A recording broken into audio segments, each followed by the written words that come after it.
Okay, we're recording now, and we're going live in 3, 2, 1. Who knows what happens on the other side? There you go. All right. Give it a second to establish.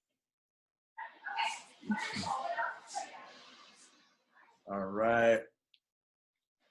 Pull it up on the Building Bellingham page so I can see it, make sure it's working. Okay. It's always that weird moment at the start when we're streaming, but nobody knows what's happening online. But Yeah. Mr. Wes Herman, thank you for joining me today. My pleasure. This is a lot of fun to catch back up, even in these historic times. Yes, sir. So we're here on the Building Bellingham Pivot series, and this series is, as I've talked about before, is all about adaptability, and that's the true chameleon nature of an entrepreneur, right? It's how do we adjust with our times? What are we doing right now? What's happening to our business right now? What are we doing to change that going forward? And for those of you that don't know Mr. Wes Herman, he is the CEO and founder of Woods Coffee, which is a chain starting in Linden and ranging all the way down to the Bellevue area. And how many locations do you have now, Wes? 19 locations. We've opened one more since we spoke last. And of the 19, we've got 15 of them in operation even during these times. So it's interesting times, but we figured out a way to make it all work. Awesome. And that's what we're going to dive into. So I'm excited to hear what's going on in your world right now. Before we dive into it, what does the word pivot mean to you as an entrepreneur, as a human, as a local business owner here? Yeah, well, pivot really means something special to me because I played basketball all my life. So having your pivot foot, planted, but being able to adapt and move and be able to pass the ball, receive the ball, and it's like you've got one part of your body in one position, but you're able to accept things from different directions, and you're able to hand off in different ways. And for us, it's pivoting, to doing business in a different way.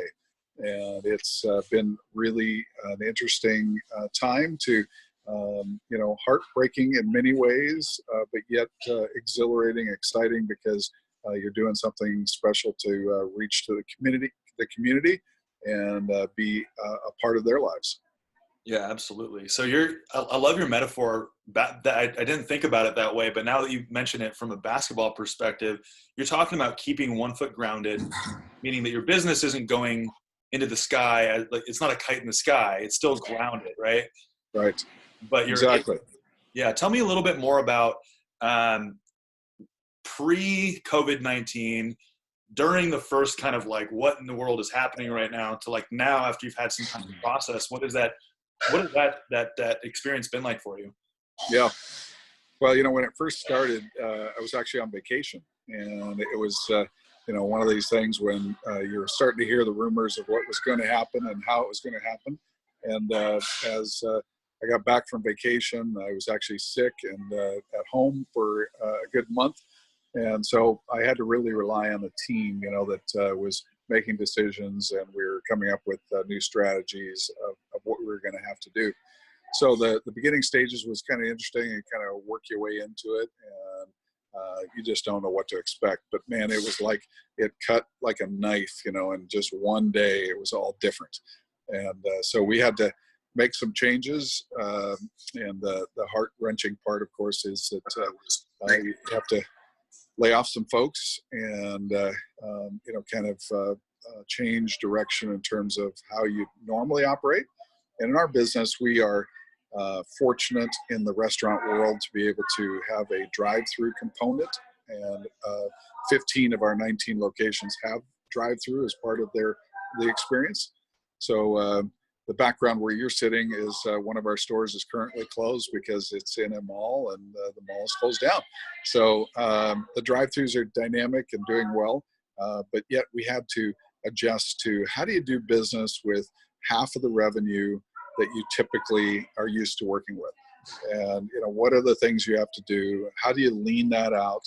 What are the changes you make in your own business to make that all happen? So currently, as I said, we're operating 15 of our 19 locations, and those are doing well. It provides a place for people to work. And, it's amazing the human need to work. And so the people who are currently working are, thanking us daily, like, thank you for giving me a place to go to work. I'm loving the fact that I'm able to work. And then, the whole other side of it is, what do our guests experience, and why are they interested in coming into a coffee shop when, things are in kind of chaos around the world. Absolutely. You talked about something interesting. You're able to operate almost all of your locations because of the drive-through element, or that's a huge component of the fact that you're still mostly operational, right? Yep. We talked a little bit about when you first started the Woods Coffee, when you came on the show, why you had that drive-through element. And I know it was a kind of a new concept. And did you ever imagine in that moment that you were weatherproofing your business for the long term? No, not at all. In fact, it's never more apparent than it is now. But even in those days, we could see the financial reasons to have a drive-through component as part of our business model, but we had no idea that it would be such a lifeblood to us at this point. Without the drive-through component, I relate to all the other CEOs that have coffee shops, not only in Washington, but across the United States. And I speak with a lot of those guys, that are currently shut down, 100% out of business. And, that's a major bleeding of cash. And it's just a terrible thing. So we're fortunate to be able to have a drive-through in many of our locations and able to keep that component of the business rolling. That's awesome. So yeah, it's interesting that when people like you and I that are entrepreneurs and people that are listening to this, we have these gut feelings of why we don't know exactly the full reason that something's going to be useful or something's going to be innovative or whatever it is, but it feels right. Something about it, like, I got to go with it. So pretty amazing that that's been a lifeblood at this point for you. Tell me a little bit and talk as much or as little as you want about this, but what is this whole experience been like for you personally, for you and your family? Mm-hmm. How has this changed? Do you spend more time together, less time together? What's it been like for you? Yeah. It's a really great question. As our business is really strongly linked to our family. And so with 3 of my 4 kids working in the business, one of the married-ins working in the business, it's all intertwined. So we're seeing actually less of each other right now than we normally would because, we're kind of isolated in different places. But we speak often, we video conference and do what we need to keep connected. But everything has slowed down to the point where, you get some of my family members are homeschooling their children and taking on new roles in addition to what they have to do at the Woods. So it's a busy time. And when I talk with my family, it's really funny. They say, man, we've been so busy. I don't know how we can possibly keep up, and they're looking forward to getting back to a routine where, it feels like more of a regular life. And some of it is the feeling of maybe taking some time off and being able to just really focus on family is super important. So we had a little kickball game yesterday afternoon in the backyard, and that was comprised of about grandchildren and my kids, and then I was the designated pitcher. And so we played this kickball game for a good hour or more, and it was just a lot of fun to be outside and enjoying the weather and doing something that was physical. That's awesome. Yeah, it's a good feeling. It's actually something that I've been thinking a lot about with this seemingly chaos. There's so much peace and grounding to what we should really be focusing on. And it's kind of like, I know you and I have talked about how do we stay grounded, and family, being outdoors, in like you said, with your love and your family's love for the outdoors. It's kind of wild, isn't it? We're now forced to do it more often, right? Yeah. I've never seen so many people exercising all my life. People outside because they can't go to the gym. Those are closed.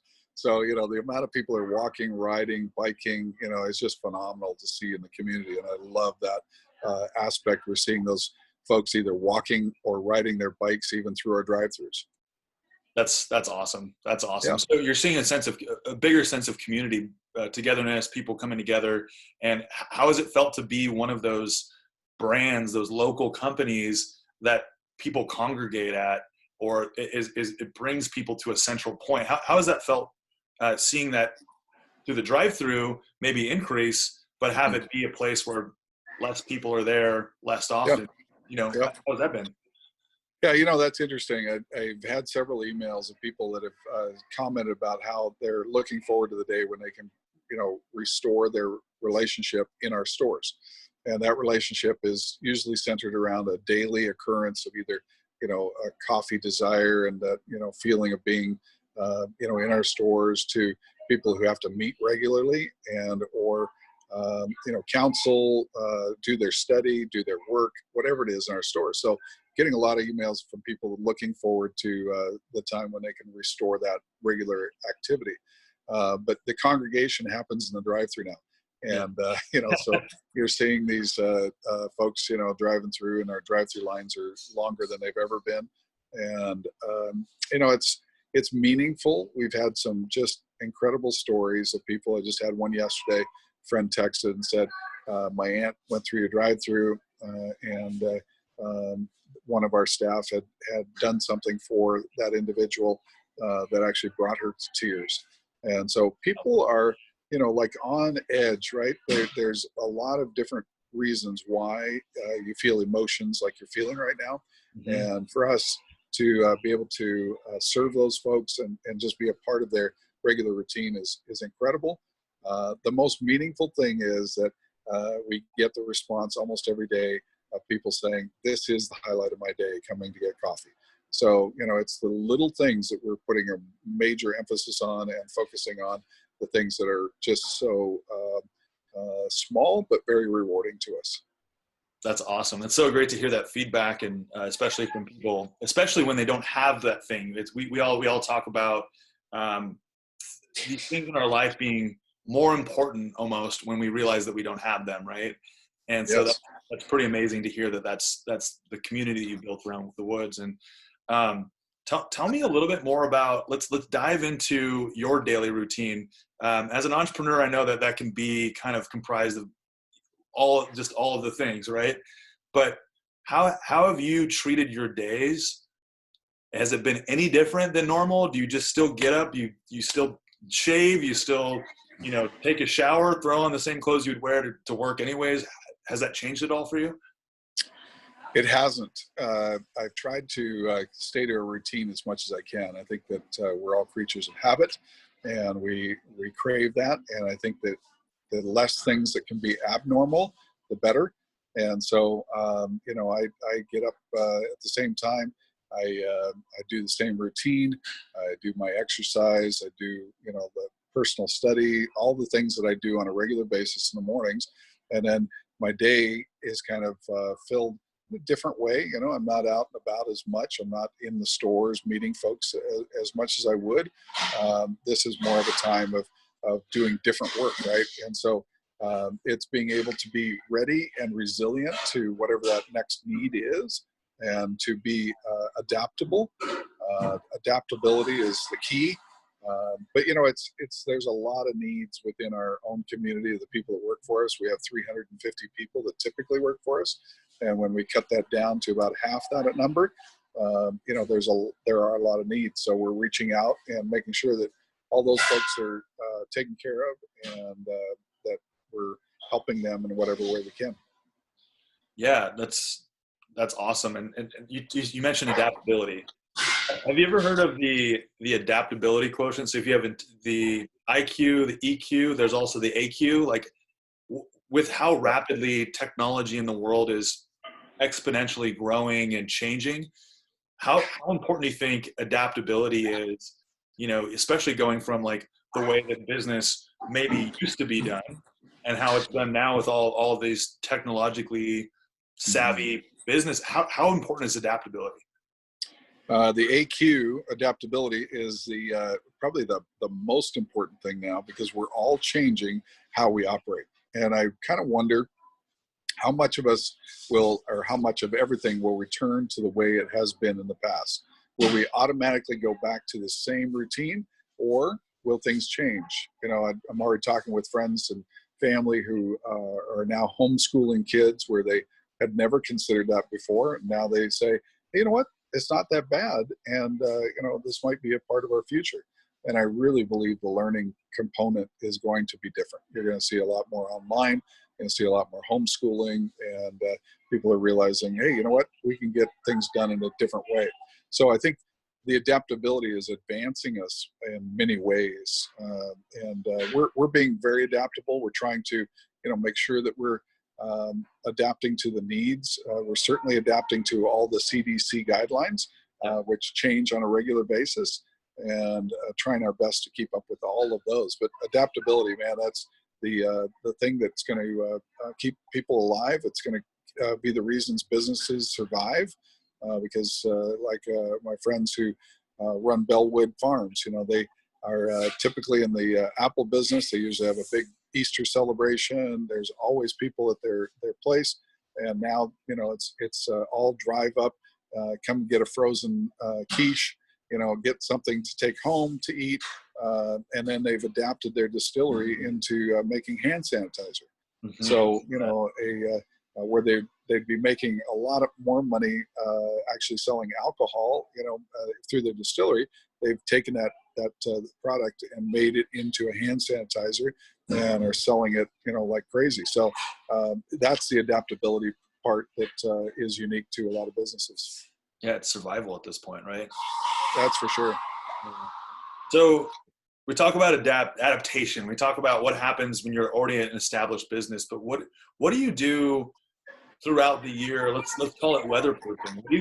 How do you weatherproof your business for time? We don't know that times like this are going to happen or not going to happen, but how do you say, you know what, this could happen, and I need to give this foundation the best possible setup? How do you weatherproof? You know, one of the most important things we did and have done over time, we have a brilliant CFO, Colin Morrow. He's a great guy that has guided us from day one on the financial sense of our business. And he's prepared us for a rainy day, you know, and it's not necessarily my, as an entrepreneur, desire to, you know, put money away and be prepared for rainy days. Yeah. That's not the entrepreneurial mentality, but that's why we hire people around us that know things a lot better than we do in certain areas. And this is one area where we, you know, got prepared and have been prepared for years, and it's working out to our advantage now to be able to withstand this, because there's going to be other businesses that can't, and we're in a position not only to withstand this and being weatherproof against an onslaught like we're having, but it also gives us opportunity to say, are there opportunities for us to reach out and maybe buy other companies that could maybe not be in the same position we're in? And so there's opportunity, right? So it's not just adapting to your current circumstances, but it's adapting to what are new opportunities out there to do bigger and better things than you've ever done.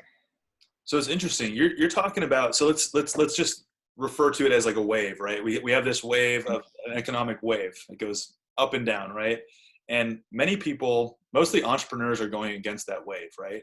And but many people go with that wave. So when things are down, they're down. When things are up, they're up. And they're increasing their spending, they're increasing their lifestyle, they're doing all these things.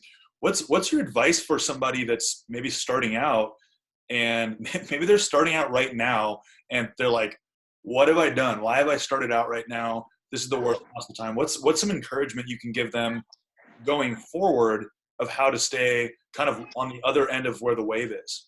Yeah. You know, I've thought about that a little bit, and I've actually reached out to a few people locally, a few businesses who are either younger or have just started out, and try to counsel them. You know, there's a lifeline out there with federal money right now. I think that's super important for everybody to at least explore that and see what opportunities there are, because we are in this together, right? I mean, it's the reason we pay taxes, the reason we're part of a bigger, you know, national movement. and there's money there that could be a lifeblood. But man, I look at some of these businesses that open their doors the week of, or the week before, or the week after, and just seeing how that is and how that's shaping things. Man, it's brutal, and we're going to see a lot of businesses go out of business. And my encouragement to any of the folks I've talked to is that cash is king. You've got to preserve your cash. You can't just spend like you normally would, and you can't just throw money around at different things. You've got to protect that, and that becomes could be the thing that saves you and gets you through another month. And all this is going to take is going through 1 month at a time, 1 week at a time, 1 day at a time. And how do we do this in an effective way so that we can be coming out the other side in good shape to take on whatever that new dimension of business looks like. That's awesome. So you're basically talking about, you're saying, okay, this is what everybody else might do. They might jump when everyone else jumps. They might not jump when everyone else doesn't jump. You're talking about we get like, as entrepreneurs, we get excited when we've put the work in and we get a really big result, and we start treating our life like that big result. Not saying that we should not live our life and enjoy ourselves, but one thing, the conversation that you and I actually had, one thing we have a lot in common is the fact that in the first part, like I'm still in the younger years of my business, but in the younger years of your business, you said, well, I'm not taking any money from the business. I'm a liability. I'm a variable that I can control. I'm going to treat myself like this. I'm going to pay myself X or not pay myself until this point. And it's hard to do that, right? As an entrepreneur, when you're a hunter gatherer, right? Absolutely. And I've made a lot of money. I've lost a lot of money, and I've won and I've lost, and in business, and it's not always the easy thing to do.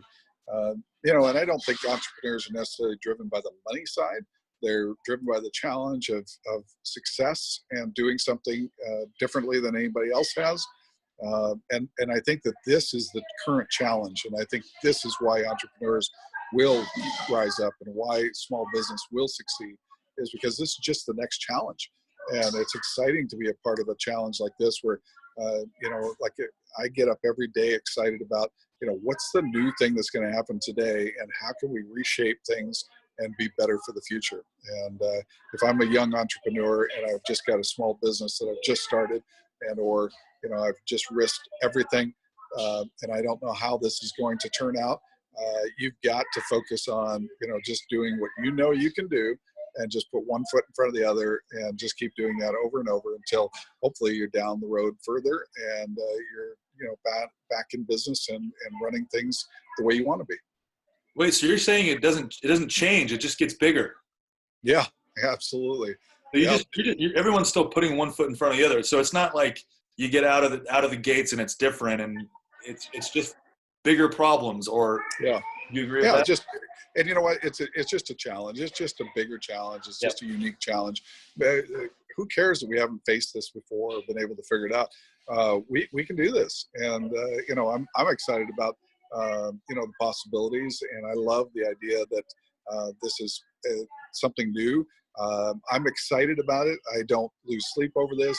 I'm just ready for that next day of what's the next day going to look like, and how can we do this even better? That's awesome. So instead of taking the time to worry about what could go wrong, having the fear of all of the millions of things that can kill us every single day when we walk outside our door. You could get eaten by a bear. You could get a meteor could drop on your head. I mean, there's so many different things that can happen in a day. And if we live our life in fear, what you're saying is that's actually, we're wasting so much energy that we could, like, obviously be cautious. I'm not saying don't be cautious, but like beyond that, live. Yeah, no fear. No fear. That's probably an entrepreneur's greatest asset is that they don't spend a lot of time being fearful. It's all about how can I shape this challenge to get on to the next stage. And man, I'm a big proponent, and any entrepreneur that I'm coming across these days, I'm just emphasizing that fact. Like, you've got to get out there and make it happen. You can't just say, woe is me, I don't know what I'm going to do. Right. This is all about, a new challenge, a new day, and let's get after it. You ever hear, it's not about that you need more marketing dollars, it's that you need more sales and hustle? Yeah, absolutely. And nothing's truer than today. And, the funny thing is, like, how are you going to market your way out of this in this current environment? You're not, right? So you just got to hustle. You got to figure out how to do things differently. Yeah. And I love the ideas, we're seeing what local businesses are doing and how they're doing that differently. The one thing I'd love to touch on, Yep. Leo, is the aspect of how do we reach the community that's in need, and how do we appreciate those people who are on the front lines doing unique things, and we have just established a program where weeks ago we started taking care of all those frontline people, the people that are working in the emergency rooms, the people who are working in the hospitals, the doctors and nurses who are, taking care of these people who are sick and risking their own lives. We started taking care of them whenever they'd come to the drive-thru or inside our stores. We would, just everything was free. And now we've expanded that out, and everybody that comes into our stores that wants to bless these people, they can load money onto a designated card that we have in the store, and then they are doing their part to help and pay for these folks. And a great thing that we just did Friday night, we went back into our stores after they're closed, two of our key staff, and they made about 40 drinks for the ER room at the night shift. And a group of people had asked us if we could do that for them. We've made them. They came and picked them up, took them to the night shift at the ER, and bless people that are on these front lines.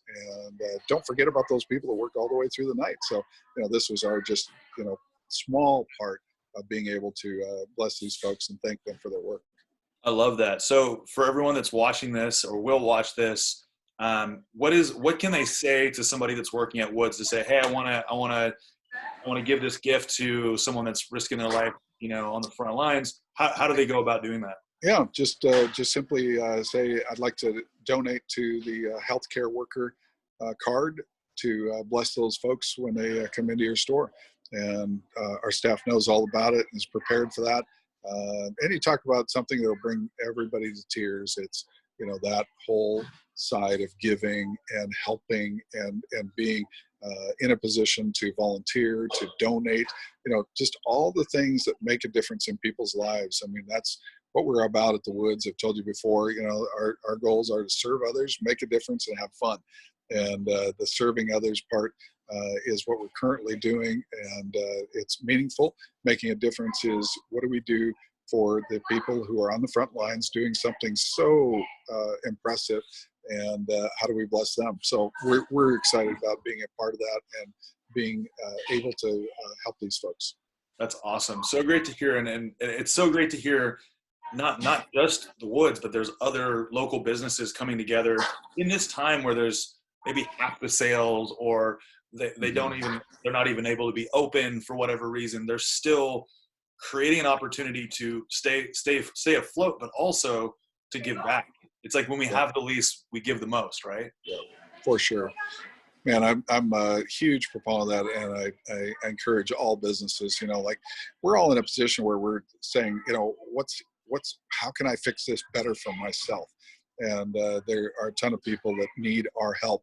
And if we get out of our own way and help others, that's when we really feel the sense of accomplishment and the sense that you're actually doing something really good for the community. Something greater than yourself. Absolutely. Yep. Absolutely. Wes, anything else before we wrap up?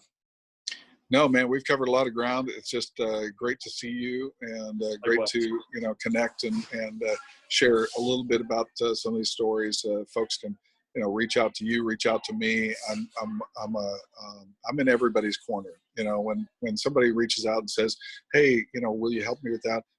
I'll drop everything, and whatever you need, I'm there. I'm here for you, and feel free to reach out to me. I'm one of the biggest proponents of any entrepreneur that is trying to make it happen in our community, and I love being assistant to those folks. Awesome. Well, thanks for joining us. And I'm actually, just a final disclaimer. I think you can see my hand waving. I'm actually social distancing. I'm not at the woods because I wouldn't be able to be at this particular location because there's no drive-through. Is that right? That's right. That's closed. Yep. But yeah, thank you for joining me, Wes. Thank you everyone for tuning into the Pivot series on Building Bellingham. And please comment with any questions below. Reach out to either one of us with any direct questions about the woods.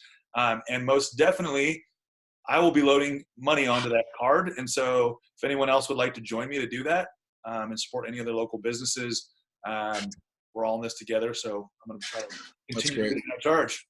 There you go. I love it. Thanks, Leo. Awesome. I'm going to